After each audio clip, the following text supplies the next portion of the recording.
Solving radical equations. It's important to remember that 3 squared equals 9 just the same as negative 3 squared equals 9. Therefore, the square root of 9 is positive or negative 3. So when you're taking the square root, always consider the positive and negative values. For example, let's take x raised to the 2/3 power equals 4. Currently, x to the 2/3 is in exponential form. We need to rewrite it in radical form to be able to isolate that variable. So rewriting x to the 2/3 in radical form is the cubed root of x squared. And on the right hand side, we still just have the 4. To get rid of the cube root, we need to cube both sides. So cubing both sides gives us x squared on the left and 64 on the right. Now to get rid of the squared, we have to take the square root of both sides.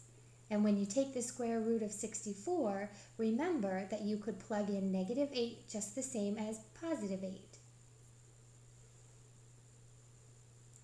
Always check your solutions by plugging the variable back in to make sure the left side equals the right side. In this case, it checks out.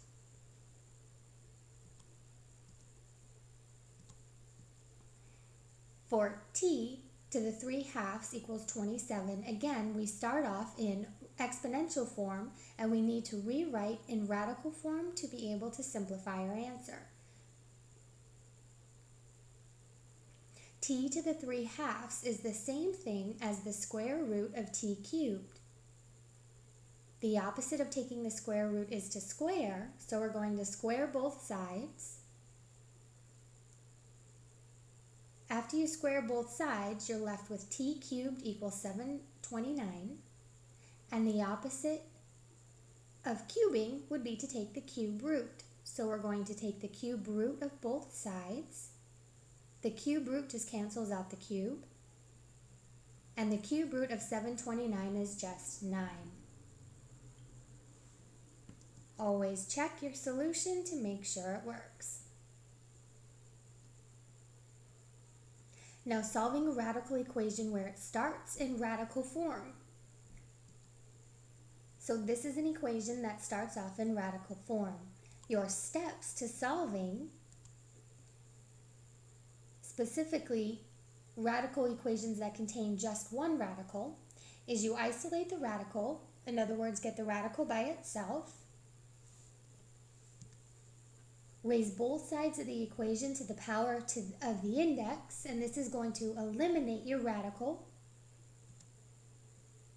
and solve the equation that results.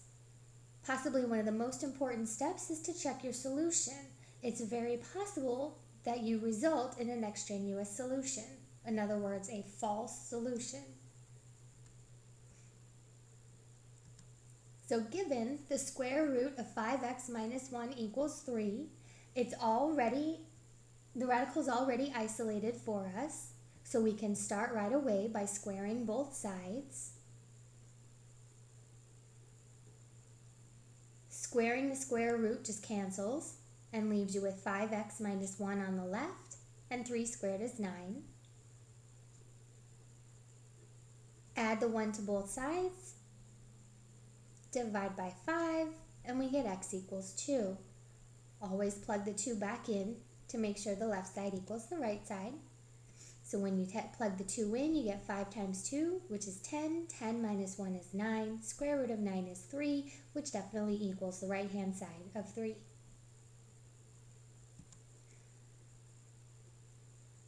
Next we have y equals the square root of 2y plus 9 minus 3.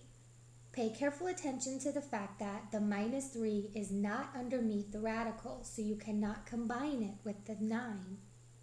We need to isolate the radical by adding the 3 to both sides.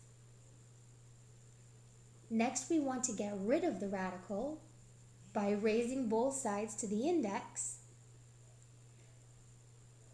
So the index of the radical is a 2 because it's a square root, so we're going to square both sides.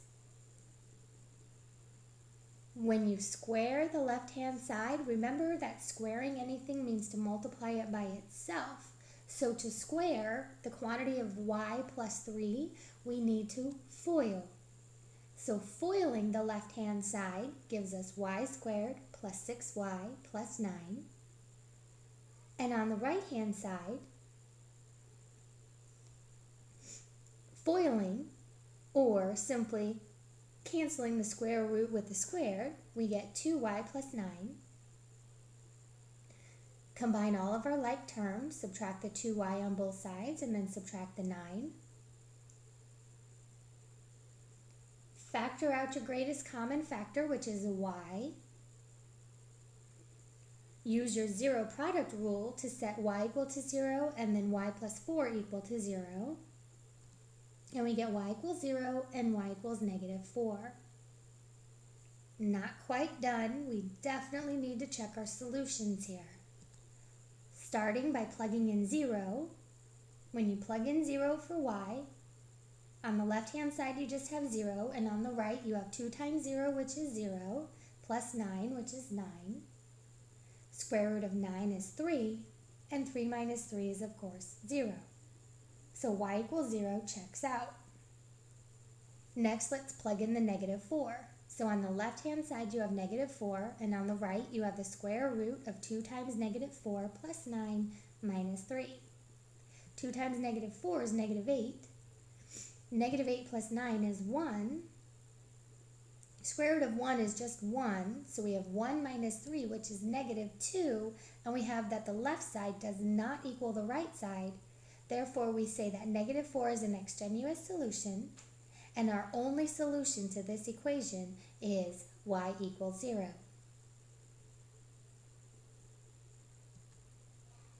Solving for a specific variable. Solve the following formula for u. So as you see, u is trapped by that square root sign, not only by a square root, but also by a fraction. So we have v equals the square root of 2u divided by c. We want to square both sides. And now simplify. So we're going to multiply by c on both sides, and then divide by 2. And we have successfully solved for the variable u.